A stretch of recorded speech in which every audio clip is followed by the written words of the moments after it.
Bismillahirrahmanirrahim. Assalamualaikum warahmatullahi wabarakatuh. Alhamdulillah, di kesempatan hari ini izinkan saya untuk mempresentasikan tugas daripada ujian akhir semester mata kuliah yaitu Perekonomian Indonesia. Sebelumnya, perkenalkan, nama saya Karpian Diansyah dari Prodi Akuntansi dengan nomor induk mahasiswa yaitu 29.02.15.126. Materi kali ini mengenai yaitu investasi pada mata kuliah Perekonomian Indonesia dengan dosen pengampu yaitu Bapak Muhammad Rosidi SEMM. Langsung saja untuk mempersingkat waktu kita ke slide pembahasan.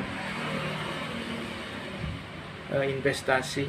Ketahuilah bahwa investasi merupakan kegiatan penempatan dana pada satu atau lebih dari satu jenis aset selama periode tertentu dengan tujuan mendapatkan penghasilan atau peningkatan nilai secara sederhana.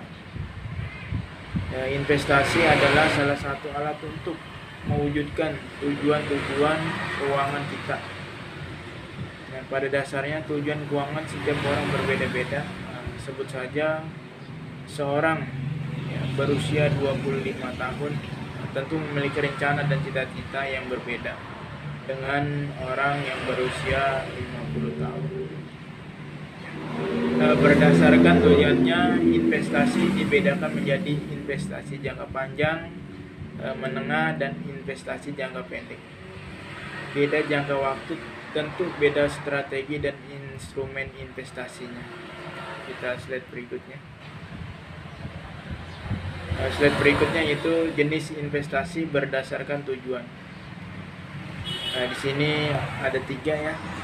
Yang pertama, investasi jangka pendek. Investasi jangka pendek berlangsung antara kurang dari 1 tahun hingga 3 tahun saja. Sebagai contohnya, seorang pemuda berusia 52 tahun berniat untuk menikah 3 tahun ke depan. Maka dia membutuhkan dana segar untuk menyelenggarakan pesta pernikahan yang tidak murah. Mengingat akan kebutuhan itu, maka pemuda tersebut disarankan untuk berinvestasi di instrumen rendah risiko dalam arti memiliki fluktuasi nilai yang stabil, likuiditas yang tinggi sehingga mudah dikonversikan dalam bentuk cash serta bisa menghasilkan pendapatan tetap. Beberapa instrumen yang disarankan untuknya adalah deposito, reksadana pasar uang, atau surat utang negara jangka pendek. Kita slide berikutnya. Yang kedua yaitu investasi jangka menengah. Ketika seseorang memiliki tujuan finansial antara 3 hingga 10 tahun, maka hal ini bisa disebut dengan investasi jangka menengah.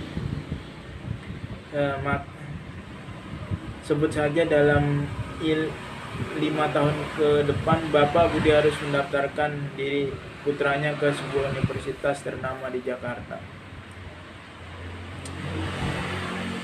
Maka Bapak Budi membutuhkan dana yang cukup besar untuk membayar uang pangkal serta semester 1. Mengingat kebutuhan dananya di atas 5 tahun, Bapak Budi bisa memiliki instrumen dengan risiko sedikit lebih tinggi dari deposito, reksadana pasar uang, atau surat utang negara dengan harapan memperoleh imbalan hasil yang lebih tinggi.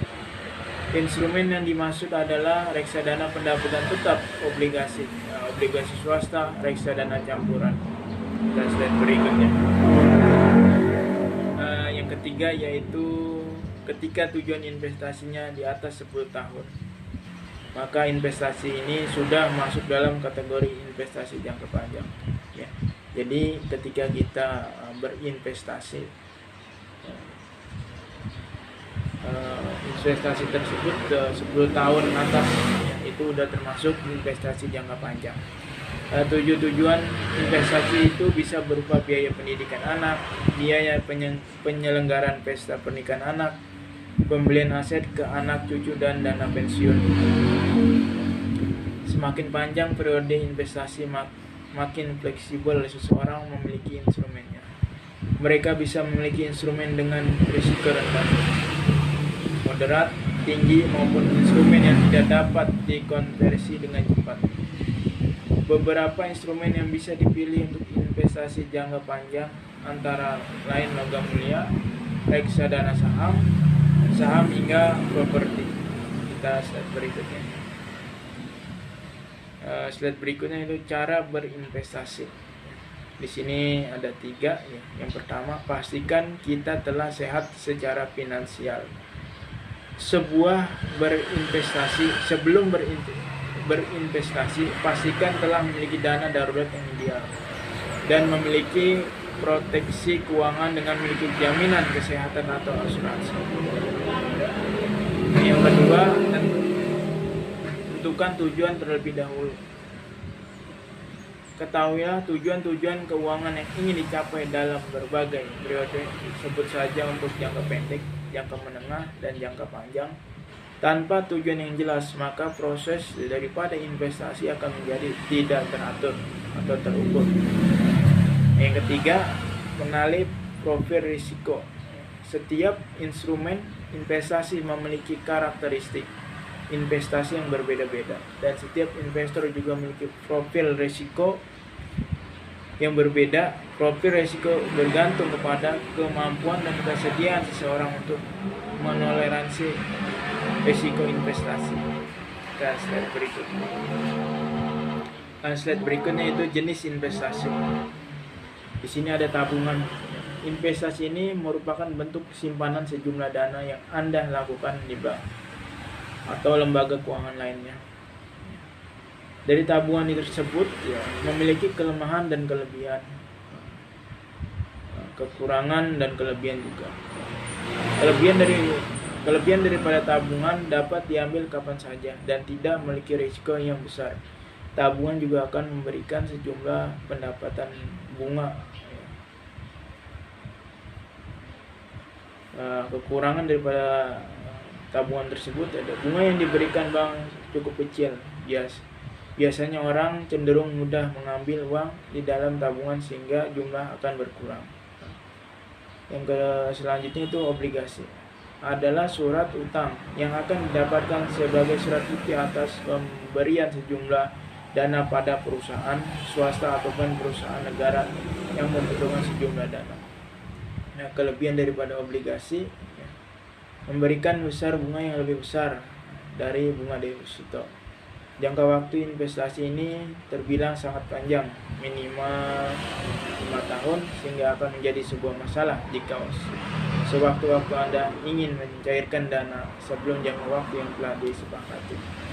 Slide berikutnya. Slide berikutnya itu resiko investasi. Ya, sini terdapat 4 ya. 4 risiko daripada investasi. Yang pertama, risiko suku bunga. Adalah risiko yang timbul karena nilai relatif aset bunga seperti pinjaman atau obligasi akan memburuk karena peningkatan suku bunga. Yang kedua, risiko pasar. Risiko pasar ini adalah risiko fluktuasi atau naik turunnya nilai aset yang disebabkan oleh perubahan sentimen pasar keuangan seperti saham dan obligasi, yang sering disebut juga dengan risiko sistematik atau systematic risk. Artinya risiko ini tidak bisa dihindari dan pasti akan selalu dialami oleh investor. Ini maaf ya, sebenarnya yang ketiga, risiko likuiditas. Risiko likuiditas adalah risiko yang muncul akibat kesulitan menyediakan uang tunai dalam jangka waktu tertentu. Yang keempat, risiko valuta asing atau nilai tukar mata uang. Risiko valuta asing adalah risiko yang disebabkan oleh perubahan kurs valuta asing di pasar yang tidak sesuai lagi dengan yang diharapkan, terutama pada saat dikonversikan ke mata uang domestik. Slide berikutnya. Pentingnya berinvestasi untuk masa depan. Ya, jadi kita dalam berinvestasi tidak sia-sia, karena itu sangat penting buat masa depan kita juga. Ya. Investasi merupakan sebuah kegiatan menanam modal dalam jangka waktu cukup lama dengan harapan dapat memperoleh keuntungan di masa depan. Selain itu, investasi merupakan sebuah langkah awal untuk membangun perekonomian. Maka dari itu, dengan berinvestasi, Anda dapat membantu pertumbuhan ekonomi Indonesia. Berikut manfaat daripada investasi. Pertama, membangun kehidupan masa depan. Kedua, memiliki penghasilan tetap. Ketiga, memperkecil resiko terjerat hutang. Yang keempat, membangun kebahagiaan hidup keluarga. Kita ke slide berikutnya. Penyebab kegagalan investasi. Dalam meraih kesuksesan investasi, tentunya setiap orang memiliki caranya tersendiri.